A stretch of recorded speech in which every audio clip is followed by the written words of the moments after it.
দীপাবলি বন্ধুরা। তো অমাবস্যায় দুপুর 2:57 মতো লেগেছে, আর এখন আমার হাজব্যান্ড পূজা দিচ্ছে ঠাকুরকে। পুজো দেওয়া শুরু করেছে 5টা থেকে, সন্ধ্যা দিল, আর এখন পুজোটা দেরি আছে পুজো শেষ হতে।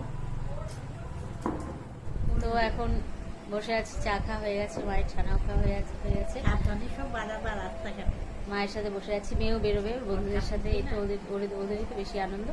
আর আজকে রাতে খাবো লুচি আর মাংস, পাঁঠার মাংস। আজকের দিনে আমরা রাত্রে লুচি আর মাংসই খাই, আর মাছও আছে, দুপুরে মাছ আছে, সবজি আছে।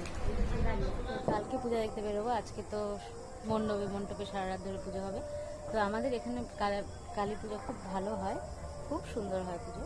তো কালকে আমরা বেরোবো পুজো দেখতে, ঠিক আছে? তো এখন একটু মোমবাতি জ্বালালাম, তুবড়ি চরকি এগুলো পরেই ফোটাবো, মেয়ে আসুক, নিয়ে গেল এইমাত্র। তো তোমরা ভালো থেকে খুব, ওকে, টাটা।